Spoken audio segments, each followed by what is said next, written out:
We've been friends since we were 13 years old, and for those of us from Nottingham, we met at a TV workshop. So we were friends for a while from there, and then Stacey went on to forge her dance career very early on. And back then in the 80s, we used to have these tights called shimmer tights. I mean, for somebody of my colour to wear the same coloured tights as my white friends, it was ridiculous. So all of those things spurred me on to think about the gap within dancewear and it not being inclusive. And around that time, between 2022, there wasn't much going on in that space. Even though there were a lot of people talking about it, we didn't see any changes. And over the last couple of years, it's been brought to the forefront, and now we're seeing some changes, which is amazing because I would have loved to have had that as a child.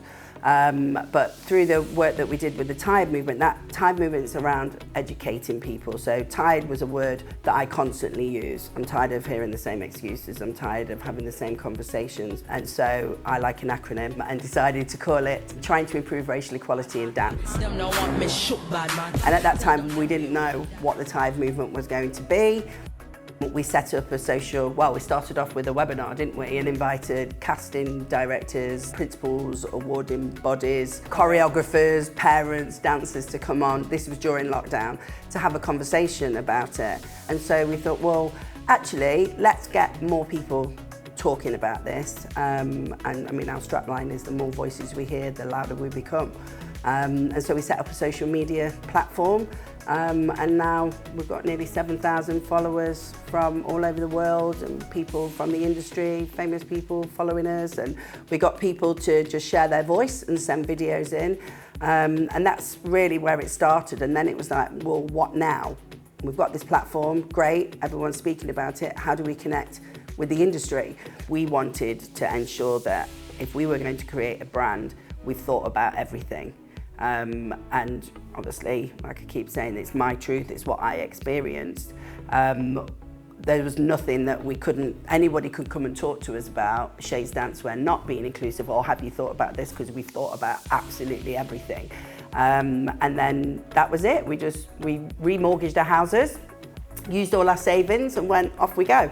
Because that's how we are, aren't we? We get over the fear, jump over the bridge, and deal with whatever comes afterwards. Yeah, well, and it's, you know, I think how we've learned, and certainly how we've approached things, is to look at the gaps. When we started the Tide movement, lots of people came to us and said, you know, yes, we want to see these changes. You know, people who, whether it be colleges, the awarding bodies, individuals that said, yes, we know that this needs to change, but we don't know how. And obviously, particularly looking to Stacey to do that. The gap there was, so this person doing something over here, this person, but actually we're not together. So if we can create a movement, you know, we very often say the Tide movement isn't us, it's all of us. It's all of us down to have these conversations, whether, you know, you're an individual dance mum and you're challenging your own dance teacher, you know, you're a student and you're talking to your peers about it. So that was the gap there. And then because these conversations kept coming back, apart from hair and makeup as well, hair and makeup and dancewear, you know, and we were because we were like, well, surely there's somebody doing it. You know, we could see these pockets of stuff happening, but nobody was doing it in the right way for the audience, because somebody had gone, oh, we need to do a brown ballet shoe. Well, nobody had spoken to the people to see, or, you know, worked with somebody with that lived experience of being able to, having to put those shimmer tights on. So we were like, well, there's a gap there. Nobody is serving our audience, which were the people for the Tide movement that were coming to us saying, you know, we're in by this time, 2022. We started looking at, well, could we partner with someone? We looked at some, you know, organisation abroad, and we were like, well, then we'll just have to do it because nobody else is. So it was about looking at that gap and trying to do it in the right way for the right reasons to ultimately make inclusive dancewear just a thing that people do, and that's what we want for the next generation. We decided to do something different because the Tide movement is about educating people. Shay's Dancewear was one of the solutions to the challenges that global majority dancers face. Like everything that we try to do, if we can change the narrative and the conversation for a small amount of people, hopefully that will have a trickle effect to the wider industry. Being the only one in the room is huge. Like, if you don't see anyone that looks like you, how can you aspire to be in those spaces? So that's a massive factor. Financial barriers for minoritised groups is massive, and if you're in the private dance sector and you want to go to professional college, we all know that funding's being cut, and you're from a deprived area, which not that all people of colour are from deprived areas, but the statistics of those barriers financially, it's huge. So that is a challenge, and then also ballet, because there's some amazing now. I don't know if you've heard of Ballet Black, which is a fantastic company, and they do performances. So younger people who are of colour are like, yeah, that's amazing. But on the whole, there's pockets of them, but not the same as it would be for white Caucasian dancers. And having, walk into a dance school and not seeing anyone that looks like you, not having the teacher. Any child that walks in sees this.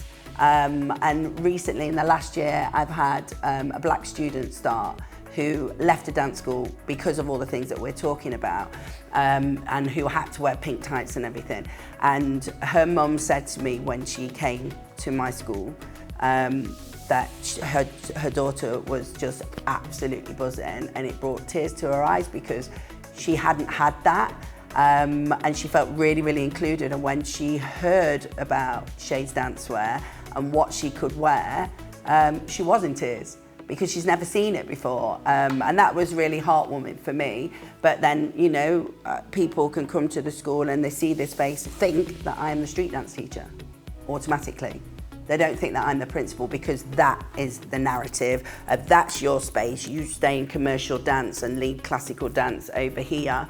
And we're trying to change all that, and hopefully with the work that we're doing, and we are seeing changes, but it is a challenge. Particularly with the kind of wave of Black Lives Matter, and people looking at stuff and doing stuff, we've got to be careful that just doesn't crash. And that's why the movement is so important, because we've got to keep driving it forward, because otherwise it would just be something that happened a few years ago, that people looked at a new EDI policy and actually there was no real change, and we're tired of not seeing change. I want to sit in the care home when my kids put me in there, and sit there and go, I've made changes. I was part of that change. That's really important to me. This is amazing, but it's about the change.